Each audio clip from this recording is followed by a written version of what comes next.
Joining us to discuss how safe our airspace is in terms of safety, not in any other manner.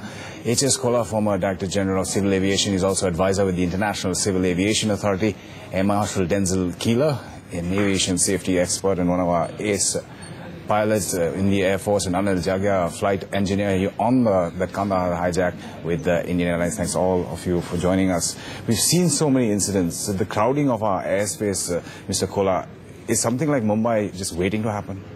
Well, crowding of the airspace is going to increase. We have seen in the last 3 years or so the air traffic is growing very fast. But it is world over phenomena. And we have to see not only this traffic, increasing traffic in future also. It is not that we cannot keep our airspace safe. We have to see that all the elements required for the safety of the air travel and air transport are maintained. These first factors, we must have adequate and qualified trained manpower, particularly say for the air traffic controllers. Correct. We must have very precise laid down procedures and systems which are international practice. Do we have both of these? I'm coming to all four. Third one is that we must have backup, technological backup to support them, because human errors are the maximum cause of the accident incidents world over. And fourth one is the surveillance by the DGCA to see that all the systems exist and oversight is done. Coming to the first factor, air traffic controllers, it takes 5 years or so to train an air traffic controller. You cannot borrow an air traffic controller from abroad like pilots. We have to have Indians, and it is lagging behind.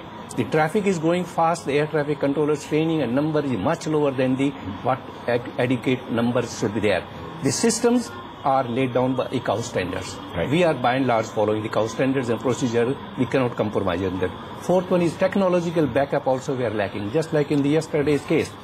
If we have the technology backup like say transponders, the air traffic controller does not have to ask the pilot, where are you, what is your position, what is your height. He automatically gets the information about the aircraft position, height and location. In fact, that was the first thing that struck when this incident happened. So unless technology backup is there, you cannot depend on voice communication. Where are you, what is your height. This is not possible in a crowded airspace. And fourth one, I was the DGCA, but I can tell you the DGCA's surveillance on the air traffic control is almost practically nil. Okay. We have to strengthen the DGCA to see that the required amount of surveillance on the air traffic control. So we're lacking on all 4 points is what you're trying to say. Just like today's incident that we're talking about and yesterday's, what is the jurisdiction vis-a-vis military aircraft and civilian aircraft? Is there some cross connection here? See, there's a procedure laid down for everyone who's in authority to control aircraft. This is common to all. And these, as Mr. Keelor said, are ICAO standards. Right. And if everyone follows the procedure, then what you're seeing will never happen. Okay. Every incident that you are seeing has been a violation of the procedure laid down. And so if we focus on that and get the people to follow the procedure correctly, the degree of risk which is being reflected by these will not take. If, for example, what we're reporting is correct, that is the second chopper in the formation broke out of the formation and that's not normal procedure, why would something like that happen? To start with, the aircraft had no business to be ready for takeoff and flying when the VIP movement is there. Okay. Everyone is ignoring this factor.